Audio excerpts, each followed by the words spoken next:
Hello and welcome back to the Soul Searching podcast with the Mindful Physio. I am in this beautiful studio that is very reminiscent and reflective of my times in Bali. It is so good to be back in Bali, but today's solo episode is to take us through a bit of a recap, also to bring in the new season of the podcast. Last season was absolutely incredible, and I know the feedback from some of the stories has been more than I ever expected, but from myself to the guests that I had on, it is a reflection of them and their willingness to be open and to share. And they were honestly just incredible. So if you are catching up on the previous season, please do. And as always, I love to hear your feedback. I love to kind of see what is resonating and what is landing with you, because that is what I will try and bring more of to this podcast. I listened back to the first episode of season 1 yesterday, which was recorded in this studio a year and a half ago, so 18 months ago. And honestly, I didn't recognize some parts of her. I feel like podcasts are funny because they're obviously a stamp, they're a time point, a moment in time. And with that, you see how much you've grown, but also maybe how much you've been through or what you were blissfully unaware of at that time. So listening back to that podcast yesterday, I got a real sense of, wow, she was really faking it until she made it. I was just off the back of that first retreat in Bali, and I think I said at the end of that podcast about this mix of confidence and delusional, of being confident and delusional. And I really feel like that has somewhat changed, where I'm less delusional and maybe a little bit more confident, because I really believe in a lot of it now. Like, I think before I had experienced it, I was maybe doing it on a one-to-one, but bringing it and being seen with a lot of, let's say, the breath work or the trauma healing or kind of like self-development in itself, being seen in that light can be really intimidating and really scary. So I think a little part of me was just like, put on a brave face, speak your truth and hope for the best. And what I reflected on yesterday was, in the last 18 months, it's become a lot easier to maybe speak that truth and be fully embodied in what I'm doing. So I can take you through a little recap of what's been happening. After every retreat, I always say I learn so much about myself, so much about women, so much about groups. And I think it's lovely. Just not everyone gets to go on retreats. And I said this to the girls at the end, make sure you ripple this forward, like give some of the wisdom, some of the experience, some of the love that you received on this retreat to the people in your life who may not get to experience it. So my goal for this podcast today is, yes, both reflect and take you through the last year and like an update of life in general, but also to share some of the nuggets, some of the moments on that retreat that were truly special. So yeah, we'll get into it. So since the first episode of this podcast was recorded, I didn't actually release it, I think, until September, because the fear of God was in me. And I don't know, like, anyone who has released a podcast or released anything for that reason, understands the fear that comes with releasing something to the world. And look, I think I said on that first one, maybe nobody's listening. Podcast has had over 10,000 listens, which is crazy to me, but also just being vulnerable in that way. And a lot of the feedback, and people are still listening to the first episode, which is lovely, but a lot of the feedback that I was getting was, oh my God, I feel that too. Like, that's how I feel in my job. That's how I feel, you know, with burnout, with getting lost. And 18 months on, I think what I feel is nobody has it figured out.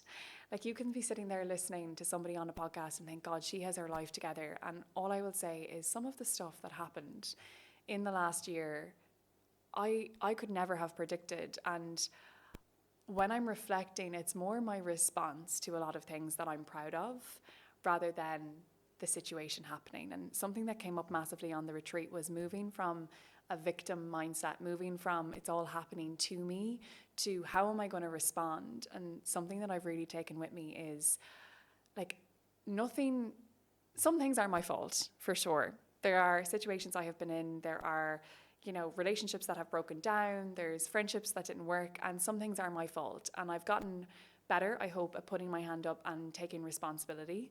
But not everything is your fault, and especially if it was a difficult situation, if it was something that has brought up trauma in your body, something that you're struggling to move through, some of those things are not your fault, but it is your responsibility. And that is one thing that I have really tried to embody in the last year is, at the end of the day, if I'm going to carry around the hurt, the pain, the guilt, the shame, everything that comes with something not working out, and this can be anything, it can be from jobs, like I've left jobs in the last year, I've left relationships, I've had friendships fall away, because as you become more of the person who you always wanted to be, that is inevitable. And as you become maybe the truest version of yourself, one thing I have taken with me is the people who dislike or disregard your boundaries the most are those who are benefiting from you not having them. And if there's one thing I could leave you with today, it is that boundary, if it feels good for you and if it's what you need, if somebody doesn't respect that, that is their business, that is their problem. And the people pleaser in us finds that really hard to accept when somebody walks away when we place a boundary, but I promise you they're not for you. And that is just a lesson I've had to learn. So I think since recording that podcast last year, I realized that there were people coming into my life who were coming in for a reason. And there were a lot of relationships, a lot of friendships that were being formed that I, in the moment, couldn't see. And I'm probably just going to quote through all of this because I journal like mad. And I love just having these moments of inspiration where I'm like, oh, that quote sums up, or like that sentence sums up exactly as how I feel. But the quote, "You cannot see the picture when you're in the frame," has really, really sat with me for the last few weeks. Because everything that was happening, all of the feelings and the emotions that were coming up for me, and I think for the second half of last year, so kind of from maybe like July to Christmas, I was really working through friendships, and it's something that comes to me a lot in privates. It's something that, I mean, we all have to navigate in our lives. You move to Australia and it's really hard to upkeep or maintain a lot of your close friendships. You're trying to contact family. I have 3 gorgeous sisters that I want to know and share their lives with. And then you have all these beautiful friends who have played a massive role in your journey and you're grateful for them and you love them. But so much of me felt absolutely exhausted from trying to keep all the balls in the air all of the time. And at the end of the day, a lot of what I would want to do is go home and shut off. And I just struggled in the last year with, I suppose, me changing and then those friendships changing. And I think a lot of people come to this point in their lives where maybe the things that fulfilled you or sustained you in the past, they don't feel the same anymore. So like someone said to me at one point, or said to somebody else that I heard back, but like, she's such a hypocrite for saying all this and doing all this and promoting this work if you had known her in college. And I remember at the time being really, really offended and taking it personally. But since then, I have a little giggle every time I think about it because it definitely just makes me think that like either you're projecting that you haven't changed or I've changed so much that it's scaring you and it's reflecting back to you all the areas that maybe you want to work on or all the things that you would like to be doing that you're not doing. So yeah, I often think those little comments by people can be so triggering, but it is also a reflection of your growth. And yes, in college, I was not Zen Kiva that practiced yoga and meditation and journaled. I loved drinking. I loved time with my friends. I don't regret any of that. It's part of me and it's made me who I am. And something that we're going to get into on this podcast today is the shadow, because I asked last June to embody my dark feminine, probably not knowing what that meant. So for anyone listening that doesn't maybe know an awful lot about like energy and how it works and how we may have like dark and light feminine, how we all have masculine energy and how that helps us navigate life and achieve in life. But last June in particular, I was in coaching and I said I wanted to embody my dark feminine. And that just means it's not the like light, airy, fluffy side of the feminine, which I feel like if you know me or maybe if you like come to classes or you listen to podcasts, you might think like I'm quite light and airy and feminine. And I feel like that a lot of the time, but all of us have a dark feminine. And she's like the bad bitch, and that sounds so cringe, but she is. She's like this woman. She's a woman. She's not a girl, and she is so secure in her worth that if somebody spoke to her in a way that did not match her standard, she would be like, don't you dare speak to me like that. And that is not a part of me that I ever embodied before. I feel like I have moved through my life letting people walk all over me, letting things be said to me that I didn't receive well, but I didn't want to hurt anybody in my responses. What I said about the boundary, like that boundary was honestly non-existent for a whole lot of my life. And I think something that has come up that I've reflected on and I have really struggled with is just truly being myself and speaking something that feels like my truth without worrying what that response might create in the room, what people might think of me. And I think through my college years, I so badly wanted to fit in. And look, like this is a huge part of our human experience. We want to belong. And often we trade our authenticity for belonging to something. And it definitely upsets me sometimes because I look at her and I'm like, you had nothing to hide, but there was so much of me that was maybe wrapped up in shame of who I was, or maybe not feeling like I was fully good enough to speak that truth or to be seen in the room, to take up that space. And I don't know how many times a day I say to people now, take up more space. Like when I'm watching people breathe, I'm like, breathe bigger, take up more space. When I'm listening to people speak, I'm like, speak louder, take up more space. And that is so hard sometimes for us as women to feel secure and safe in, because there was never safety created in that for us. And that's just a condition that we've lived with, but it's not something that you have to continue to live with. So that reflection through my friendships kind of came up over the last year of maybe not feeling like I belonged where I used to. And I had a real grieving process. And I don't know if anyone listening can relate to this, but God, it was really hard to let go of some of my closest friendships. And they're not gone by any means, but to loosen my grip because of how much love is there, in the hope that it will come back around when maybe things fall into alignment again. But it was a hard process, and I grieved a part of myself. I grieved the part of myself that had to die in order to become, who I am now. And as cliche as that sounds, it's true. Like, you go through these death, rebirth cycles over and over again. And when I asked to embody that dark feminine, I felt like the world or the universe challenged me with hard conversations, with really, really difficult decisions, with moments in my life where I may hear something that I didn't agree with or like, or that upset me or triggered me. And rather than just being like, it's easier to stay silent, Kiva, I spoke up for the first time ever. But what I will say with that is, when you decide to heal, and I know how terrifying healing feels, like, I remember sitting and becoming aware of all of the things I didn't like about myself, of all of the areas in my life I had work to do on. And I remember that feeling of being overwhelmed in, oh my God, I'm just scratching the surface and this feels bottomless. So I know what that feels like, but I promise, as it comes to the surface, it holds a lot less power over you. Awareness is everything. And something that has been coming up so frequently lately is that if I asked you what you fear, or the things that hold you, what are the things that hold you back, or your limits, a lot of us will name off things quite quickly. So you may say something like, I fear rejection, I fear failure, a limit is that I don't have enough self-confidence, a limit is that I don't feel like I have good self-esteem.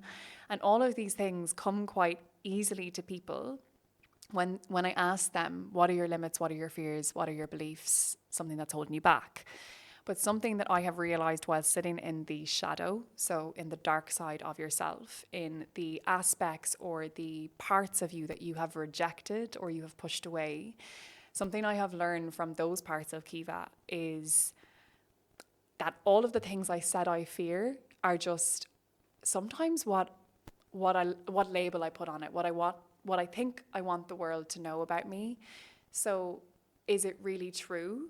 because often the unconscious things that are driving my life, so the real beliefs, the real limits, the real fears that are actually holding me back are things that I am unconscious of, but they live in our shadow. So an example of that is I don't like letting people down, okay? And this is something that came to me recently in a breathwork where I was like, oh my God, no, I don't know if I'm able to deal with this one. But I don't like letting people down. And I recognized over the last year that some of my worth was being driven or being supplied by giving. And like, let's say I would run, 4 Sundays in a row of classes or circles or something. And then I would have to take a Sunday off. And someone would message me like being like, oh, is there a circle this Sunday? I really want to go. My friends are over from Melbourne or something. And the guilt that would eat in my body. And after some of the circles, I was walking away completely decimated. Like I had no energy left. And I was like, what is wrong with me? I am loving this. This is everything I ever wanted.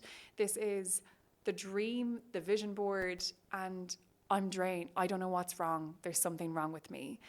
And I was so grateful that I couldn't quite conceptualize that being grateful for something, but not knowing why you need it.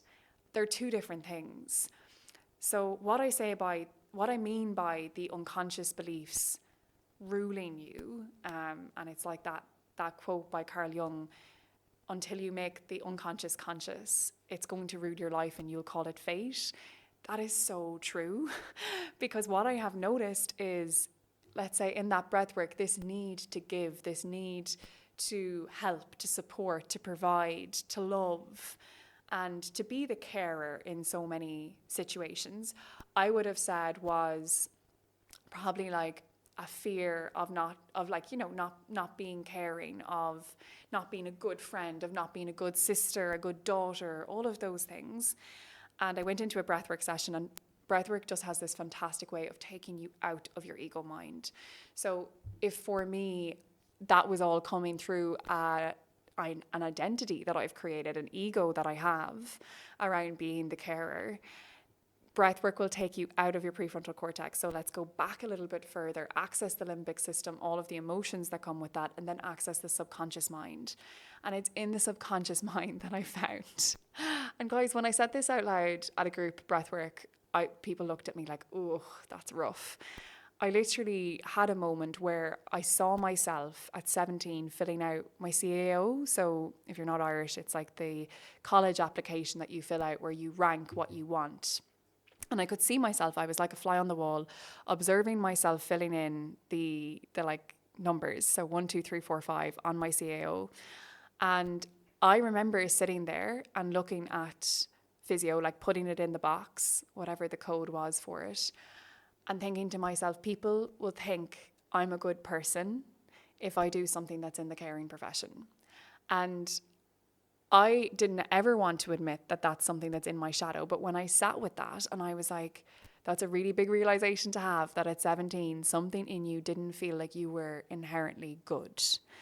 And after that breathwork, I got a little bit upset by it because I was like, is that why I moved into like holistic health and like moving through things with people and being able to support them in their trauma? And why did I go into the first job that was deep, dark and challenging in palliative care? And then what is it about those hard emotional environments that draws me in to be the carer? And that realization that some part of me, some part of my shadow did not feel like a good person.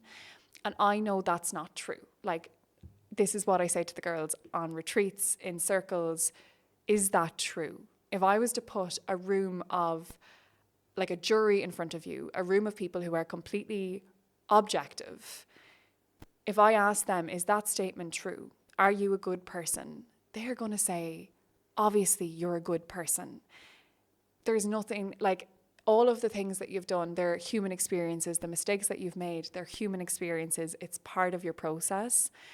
But that feeling that then drives you in your life. So I could see how maybe putting on the class and feeling so guilty about not doing it is because inherently I might not believe that I'm a good person. But that is so far in my shadow, I don't know that that's why it's driving me.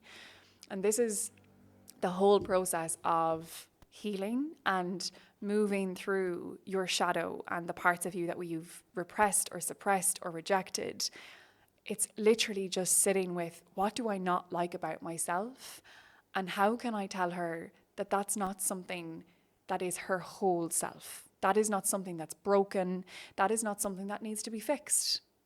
Like, a huge part of the last year has been the parts of me that I dislike the most are probably the parts that just need to be loved a little bit more. They're the parts of me that may have been rejected in childhood.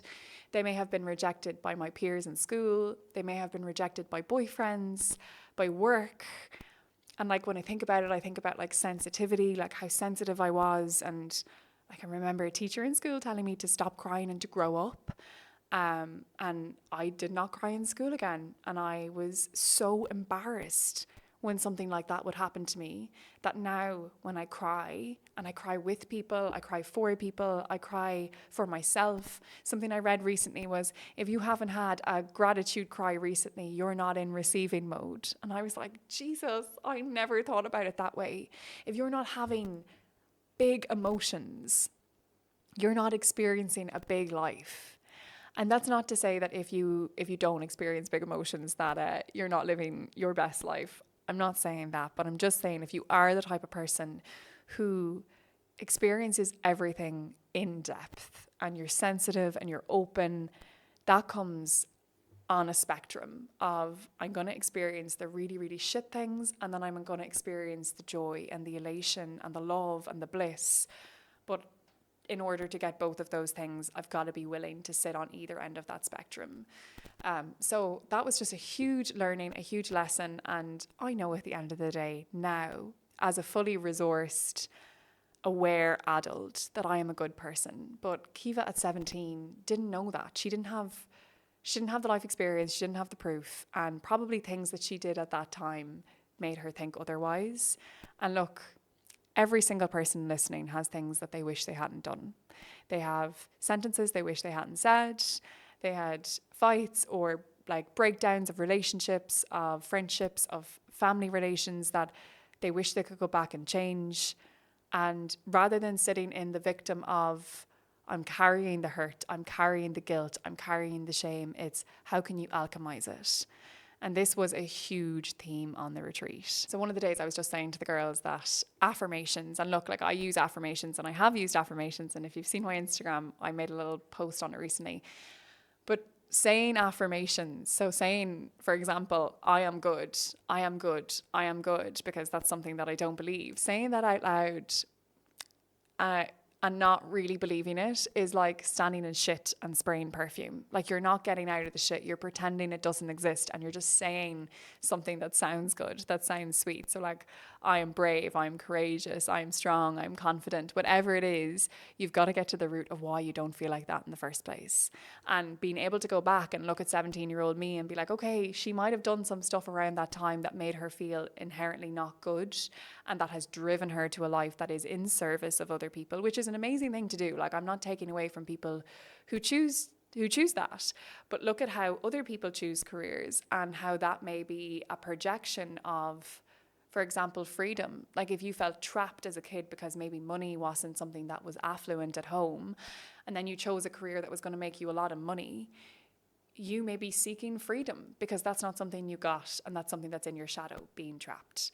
And it's just having awareness of that it doesn't hold you captive. It doesn't hold this grip on you that feels like you're not the driver, you're not the captain of your ship, that it's just being driven in some direction because of this subconscious wiring or this belief system that you have lived your whole life out. And I say to people in breathwork all the time, it's like taking a little microchip out of you. And if I was to put that microchip into another person, they would play out your exact life from this point because they are running on a program that you have written, or the stories, the things you've been told about yourself, the person you believe yourself to be, that's on that microchip. And it doesn't matter who we put it into, they will live out your story because that is literally what you have signed up to, unless you stop and you become aware. And in that awareness, I know it's scary. I've asked people recently to change their language around, the approach to healing and stuff like that, and that things shouldn't feel terrifying. But yeah, they're a little bit scary, but maybe that maybe that scared feeling that you get is excitement. It's excitement about your possibility to change. It's excitement about the power that you have over the decisions in your life. A lot of people, when they come to me, say, oh, like, I don't have any trauma. I don't have anything to work on. And generally, they are the people who are blissfully unaware of all the stuff that maybe we could work on. And it's not to make you feel like you're broken, because you're definitely not broken. You have always been whole. You came into this world with everything you needed. You are whole and perfect as you are, but there's no standard of perfect. And that's not to get addicted to healing. It's not to try and find somebody who becomes your guru or who tells you what to do or tells you how you should live your life. It's about remembering who you are before the hurt, before the pain, before the traumas, before the bullying, the names, the heartbreak, the loss, the rejection, the fear. It's before that. You were a little girl or a little boy who saw the world as a complete and utter playground. You woke up every morning to learn, to explore. And we say that in the first 7 years of life, like life moves in chapters, and in the first 7 years of life, you're exploring, you're learning. And then you hit the school system and everything becomes a little bit more cognitive. It's about learning through structure and systems. And yes, that works in a certain world for sure. And it's needed in some ways, but the curiosity, the exploration, the play that came with being a child. Some of my friends who have kids, when I watch the videos of like kids learning to walk, and when they fall and everyone claps, like everyone is just clapping because they've taken their first 3 or 4 steps. Nobody is like, oh my God, you fell, get back up and do it again, do better next time. That is never what we say to a child exploring the world for the first time. They are celebrating the fact everyone is around them cheering that they just took their first 3 steps. Doesn't matter that they fell on the 4th step. And that's something that I've like taken with me every time I fail, every time it feels like the world is really hard and really challenging. I'm being taught something, and it's not to knock me, it's not to break me, even though sometimes I feel like your greatest growth is obviously going to come in your crumbling. But this willingness to stay open when the world feels really hard, stay open when you get your heart broken, when the friends leave, when the relationship breaks down, when you feel like you're not connected to your family, to the person, whatever it is, stay open. And a huge part of that shadow is still learning to love yourself in spite of all the parts of you that you feel aren't worthy, that they are rejected. And in doing that this year, and when I listened to that podcast yesterday, I had a little cry as I listened to her, because I've actually never listened to it back. So if you've ever sent on feedback and you're like, this part, I'm like, I haven't a clue, because I never listened, because I actually had so much fear in people hearing that story and hearing my first version of my truth, I suppose.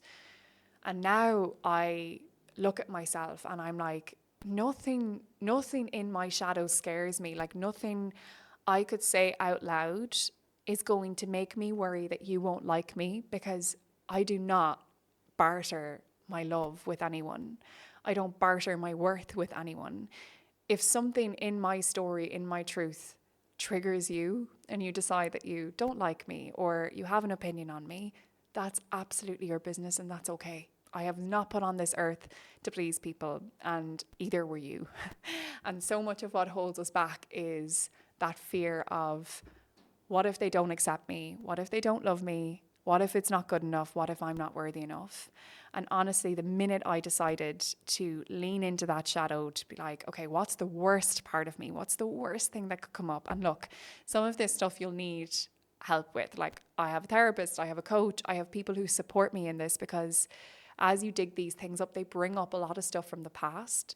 And it's not to sit in the past, but like I said before, alchemize it. Turn your shit to fertilizer. And in that fertilizer, you are going to grow such a beautiful garden, like such a flower that blossoms so big and so bright, because she's not afraid. He's not afraid of how radiant, how magnetic they are. And one thing that I recognized from maybe my early 20s was a lot of the validation came through, men or relationships, or trying to fit into this mold, trying to be deemed as pretty or the good girl. And so much of that validation, yeah, it met my superficial ego, but it definitely didn't meet the part of me that really wanted to be understood and seen.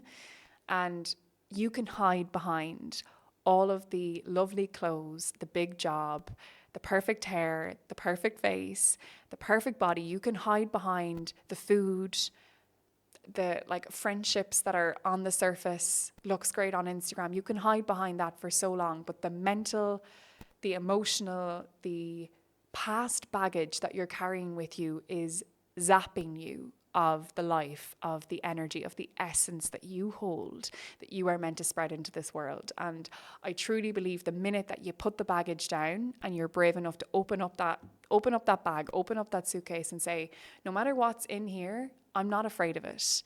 Because yes, it's a part of me, it's a part of my story, but it's not going to write the next chapter. And in that, and in like everything I do, I want it to be empowering. I want you to walk away and feel like, I've got this. I've got the tools. I am brave. And I know that, you know what? I'm actually so worthy of that life that I want. I'm actually worthy of all the magic, of the moments of jealousy that I have when I look at somebody else. It's probably because there's something in you that wants it too. And that, again, is not something to demonize. It's not something to say, oh my God, I'm an awful person because I just had a jealous thought. It's something to be like, wow, there is a part of me that wants more for myself. There's a part of me that can see she's living a life that is really aligned to the person I want to be, and sit with that. And like, if I could go back and say to myself, sit with it, sit with it, sit with it, don't avoid it, don't push it down, don't hide it in food, in exercise, in obsessions, in friendships, in men, don't hide it, sit with it. And the minute you sit with it, it loses all of its power over you, and you're like, oh, that was actually just something that happened to me. It's a story, and I have control on how I view those stories and how I let them play out. So that's, I suppose, a huge reflection. And in working with that shadow, it's felt big. I can feel that I got a bit passionate there because it's felt like such a journey back to myself and to remember myself. And I said this a lot on the retreat to the girls around remembering who we are. Like that little kid, remember who we are. And in that battle, in that kind of push and pull, tug of war between belonging and authenticity, there'll be a moment where you realize that the minute you choose yourself, you're the most permanent person in your life, so you've got to choose yourself first. But the minute you choose yourself, the minute you choose to meet that authenticity, to let her be seen in all of her glory, in everything that she's here to be seen within, is allowing yourself to be seen in the light that would attract the people who are coming. And that's something that has happened, definitely. And for anyone who comes into me that says they're lonely, they're lost, they feel like nobody really understands them, nobody's at this point in their journey with them, I will always say, are you letting yourself be fully seen? Are you going to the places? Are you attending the things? Are you putting yourself out there where you're not ashamed to speak, where you're not ashamed to be yourself? And I watched those girls on the retreat access this limitless love, where I said on the first day, and Ailish echoed it as well, we are going to accept you no matter what you bring to the table. You are on this retreat, and no matter how dark, no matter how scary that part of you feels, we are going to accept it so that you can fully accept yourself. And in this circle of women, no matter what you say, no matter what you do, you are still going to be loved and accepted. And that's really confronting if you've never felt like that in your life. But what I watched happen over the space of a week was the most beautiful friendships be formed out of nothing but love and compassion. Like, these girls know nothing about you. They don't care about your job. They don't care about your past experiences. They don't really care about, like, you know, the show that you put on in your day-to-day life. They care about what you are bringing to the table and what version of yourself that you are ready to let be seen. And in that being seen, I just think you get to, like I said, use your shit as fertilizer. Let whatever you want to grow in this world blossom, because you're not afraid of the darkest parts of you. And somebody who's not afraid of that radiates light, because they don't need your validation. They don't need your opinion. They just are. and that's enough. And that kind of brings me on to a lot of the conversations that came up, and it just so happened that on this retreat we had a lovely balance of people who were in relationships versus people who were seeking love or searching for love. And one of the final workshops that I did was on like magnetism and becoming this magnet for love, for abundance, for success, for joy, for all of the bliss that you want in your life. How do we magnetize that to us? And something that we spoke about was just how being loved is sometimes perceived as like a superficial thing. Like, I want somebody to make me feel like XYZ. Like, I want them to make me feel seen. I want them to make me feel heard. I want them to shower me in gifts, in attention, and all of these things. And these are just examples of things that came up.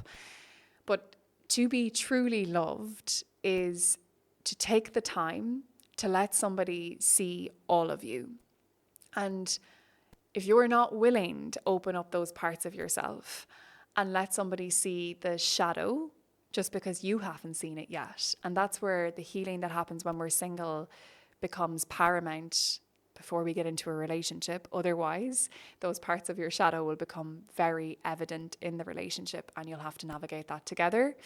And look, both are fine. Both work. We're all going to learn some way. Some people learn through relationships. Some people learn on their own.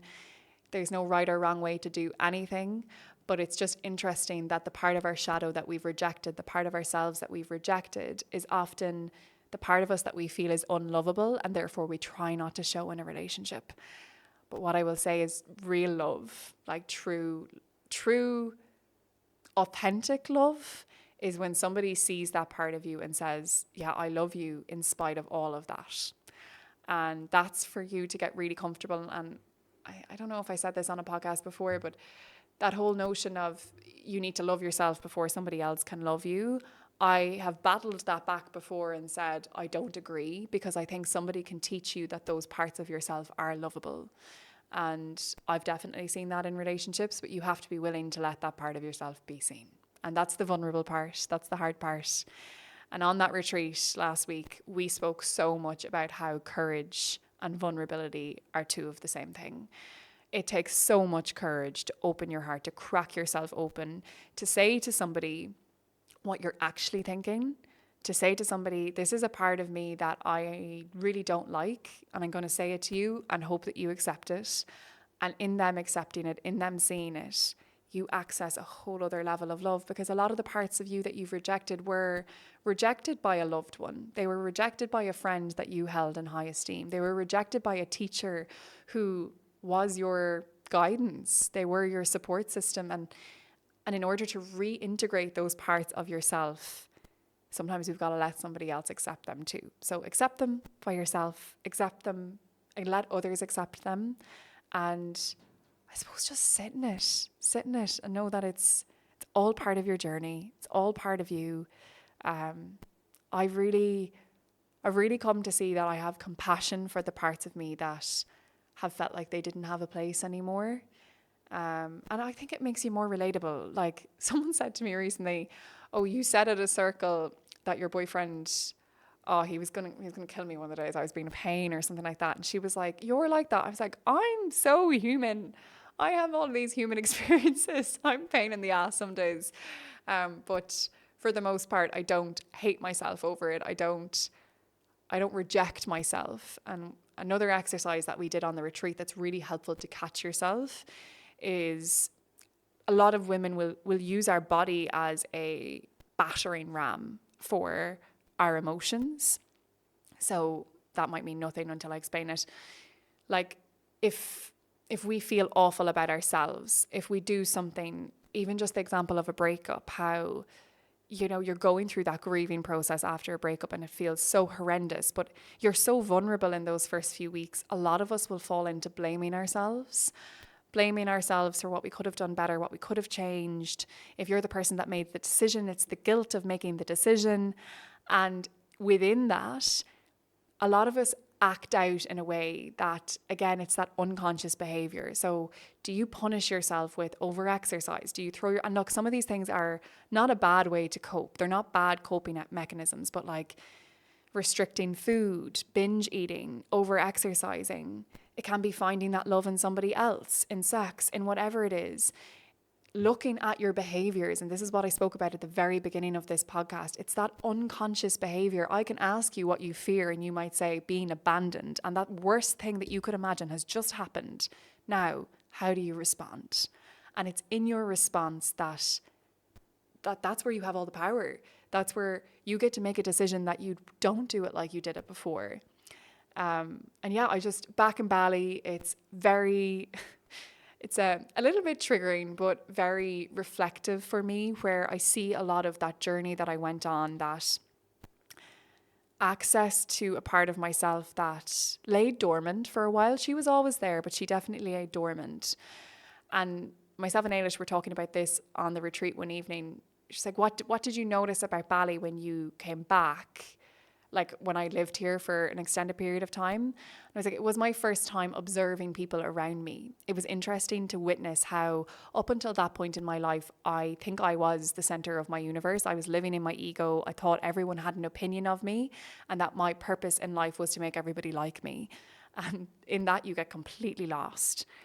But coming back to Bali and maybe like doing the YTT and taking the time to be reflective and become an observer, I started to observe people differently. And I suppose I had this really big appreciation for how people respond, for how different people perceive things in completely different lights. So I might say one thing, and I said this on the retreat as an example, if you are an overthinker, that energy of a thought is just an energy. It's just a passing energy that enters your brain.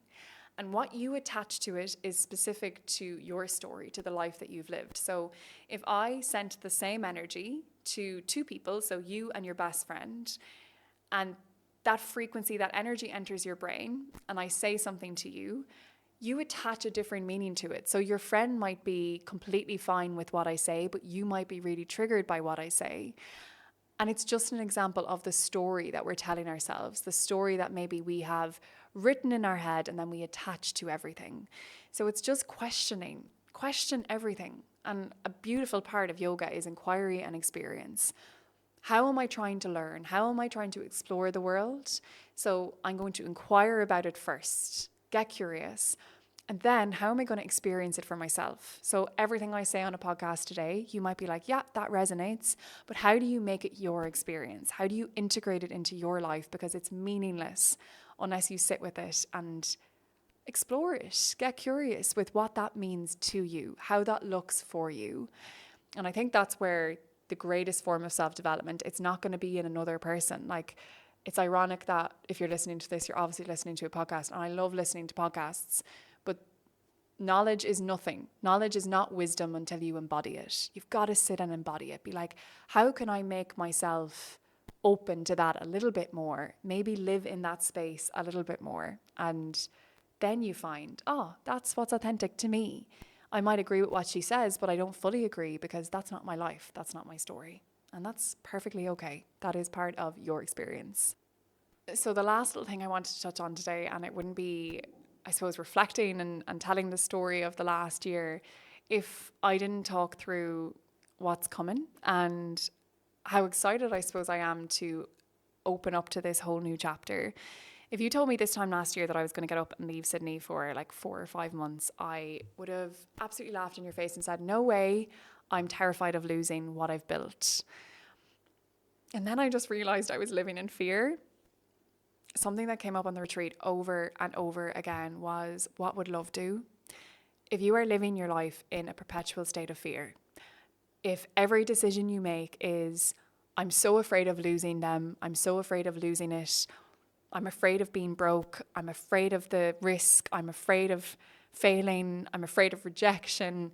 If your mind is consumed with fear-based thoughts, it's not, I know it's not easy to flip that switch. I understand that. But I think I was so naive in the last podcast saying like, take the risk, like make the step, take the leap, the net will appear. And all those things are beautiful to say, but you have to believe that you are worthy of choosing love.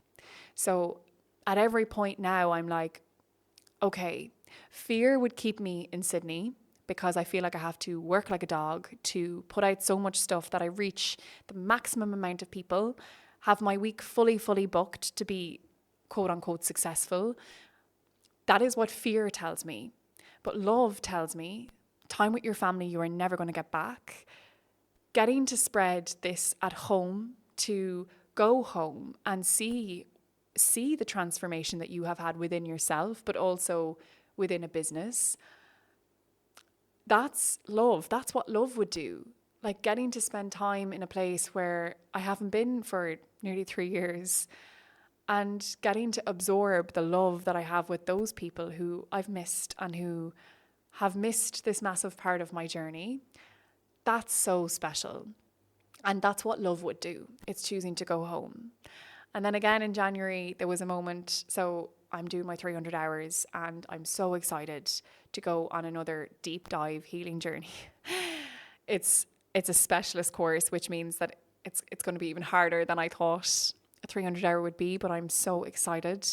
I'm terrified, as I should be, because every new thing is going to be a little bit scary, but say that that's excitement. But in it was a big investment. And I tell people all the time, make that investment in yourself and it will pay you back. And I have all of the proof of that. But this particular investment was the biggest investment I've ever made. In sitting back and waiting to see would I make that investment, I got all the signs from the universe. Every sign you could possibly have, I feel like was sent my way. And I still let fear, I suppose, rule a little bit or navigate that whole journey. And then there was a moment where I was like, oh my God, I'm gonna have to give up my house. That was pure comfort. So comfort in the space I had, comfort in the room that I work from.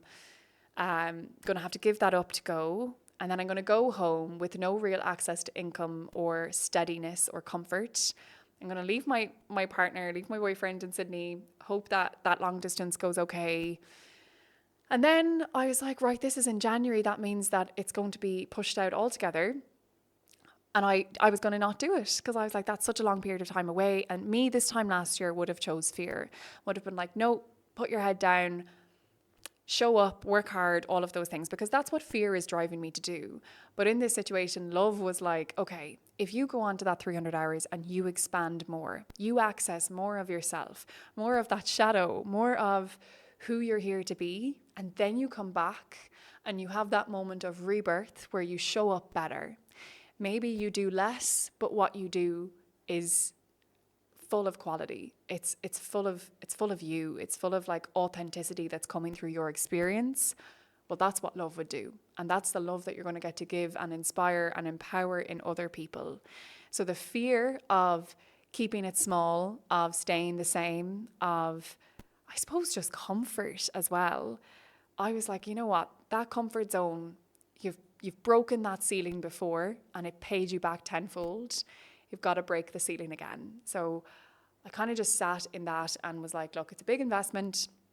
It's scary to me, but it is going to be worth it. So yeah, I'm going to shift up how I work, how I provide services. It's going to be online. It'll be at home. I have retreats coming up at home. So the mother-daughter or the generational healing retreats. So some people on this one are bringing their mums, their sisters, their aunties, their best friends. It's really just like a woman in your life that you feel like you're going through a bit of a generational healing with. And that can be something that, you know, you feel like you could really do together, or you can go on an individual journey on the retreat and just like use each other as support. Last year we did this retreat and it was honestly one of the most meaningful, magical things I've ever watched and witnessed. To see women who have sacrificed and given up so much of their life to provide, to be the carer, to put everybody else before themselves, to see them there with a lot of their daughters, or their daughters had sent them, going on this experience that was just for them, regaining that power because it's just for them, and deciding that, you know what, the next chapter that they're going to write is going to look a little bit different. And there was something in that was Oh, it was so healing. That's the only way. It was generational healing and something that happens when you decide to heal. So if you're listening to this and you're like, "Oh my God, I can't heal my family." No, you can't, but you can heal yourself. And by healing yourself, you're going to heal backwards and forwards in your generational line. And something that keeps coming up for me recently is I am the future ancestor. Someday I will be dead and buried and no one will even know my name. Like, I'll be so far gone. But something that I decided to change, something that shifted in my psyche, in my body, some generational trauma that I decided to heal will shift something for my future ancestor. Maybe like 4, 5, 6 ancestors down the line won't experience deep body shame or lack mentality or fear of everything because I decided in this lifetime I'm not passing that on.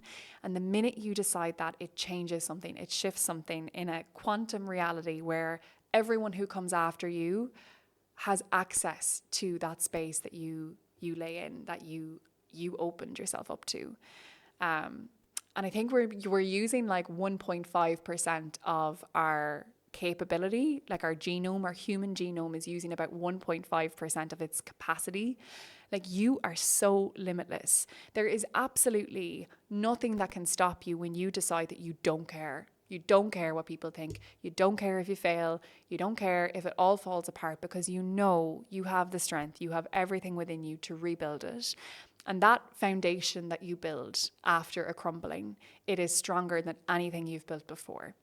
When the world knocks you and there's nothing left, that foundation that you build will be the best one you will ever stand in. And you'll be so proud of everything that surrounds you because you created it from a place that was authentic, from a place that felt like you, that felt true to you, and no one gets to take that away from you. I say that to people all the time. Nobody gets to take away that power from you.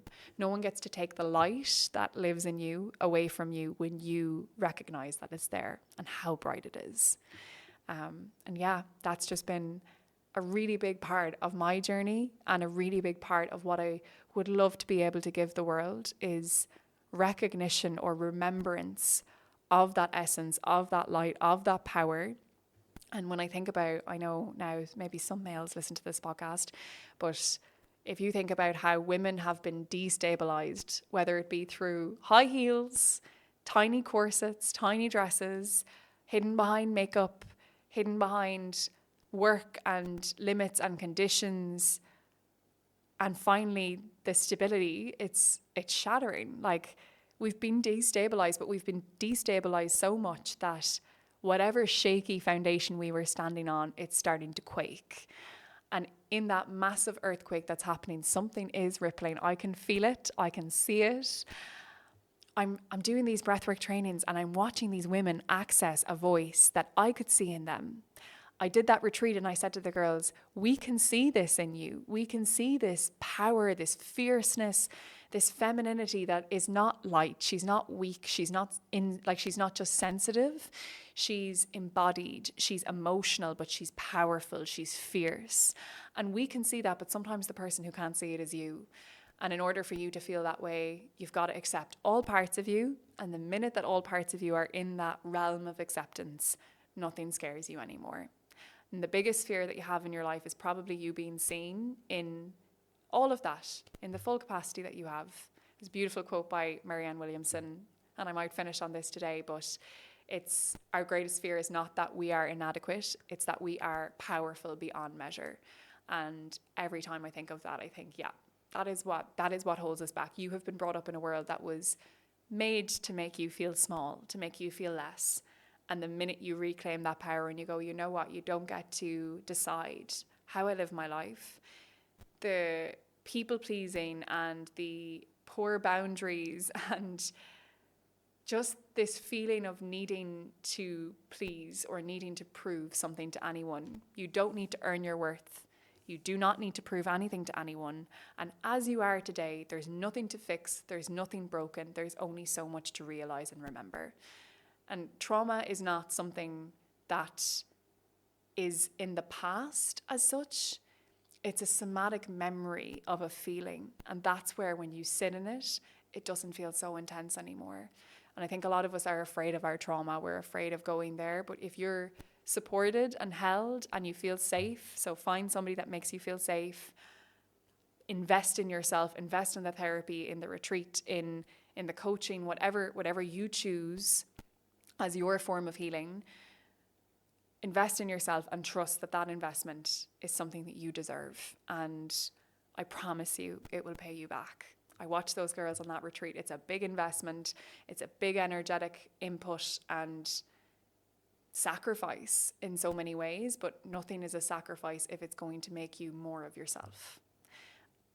And to close today, so many of us are seeking purpose. And I'm really lucky to say, I don't know, like sometimes when I get onto the purpose thing, it upsets me because there were so many points in my life where all I wanted was to feel purposeful. And I did that in giving to other people, in sacrificing myself, in losing myself, when actually finding purpose was always about finding more of who I was and speaking from a place of experience and wisdom, not because I have all of these years of wisdom, but because the years that I have, I am deeply sinking into. I am embodying everything, all the good, all the bad. I've said on a podcast before, I think the last year of my life has probably been the most challenging.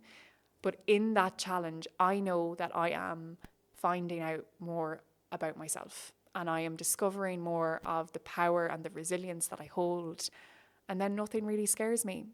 And someone asked on the retreat, how do I deal with, the thought or the feeling that it might all be taken away? The person may be taken away. The people I love may die. The job may go. The dream that I had may fall apart. And I was like, but you'll be okay. You'll be okay. If that happens, you're going to pick yourself up and you're going to be okay. And the grief that comes with losing the friendship, the relationship, the parent, that grief is just such a testament to the love that you have in your life and that you will have again. And on that retreat, I said to the girls on our final yin night, you've not met half the people in your life who are going to love you yet. And let that hold you in so much expansion that you are going to expand into places you didn't even know were possible. And that is going to make you even more of who you are, but also loved in who you are and seen in who you are without needing to put it on or prove anything to anyone. You get to just be loved in that. So if you're feeling lost, if you're feeling a little bit scared and you don't know what the future holds, keep coming back to you. Keep choosing yourself, keep investing in yourself. And yeah, let people see you, because then your tribe are going to come in and hold you. And that's a really special experience when it happens. And I think that's my biggest takeaway from the last year was I spent so much time caught up in what I was losing. I was missing. I missed what I was gaining all along. So yeah, thank you so much for listening. I feel like solo podcasts are so hard because you feel like you're just talking and you're obviously not getting feedback. So it's weird to just speak and have it be received. But I love hearing how these resonate with you, because it really, really helps me to call on guests and ask the right questions. I love interviewing. I love that I don't have to say much in those interviews at all, because the guests are honestly incredible. Like, my heart was all over the place last year. It was like pulling heartstrings I didn't even know I had. So if you are still catching up on that season, please do. And thank you for all the support. Honestly, from the bottom of my heart, this life would not be possible. Like, I wake up every single day grateful. Here's the tears of gratitude that you should be feeling if you are open to being loved and receiving. But yeah, being open to, I suppose, all the things that life has to offer you comes with a lot of fear. And I'm just so grateful that I did take the leap, but also very grateful to you if you're listening and listening this far and just being on this journey with me, because honestly, I don't really have a clue what I'm doing most of the time. I'm just navigating it and trying to figure it out as I go. So I'm very grateful for everyone I meet along the way. And whether that's just through the podcast, whether I meet you at some retreat or online, it has been a pleasure to be a tiny, tiny part of your incredible journey. And yeah, don't stop coming back to yourself. Thank you so much. Look forward to having you listen to this season. And if you have any questions or any feedback, as always, please do leave them. But until next time, see you soon. Bye.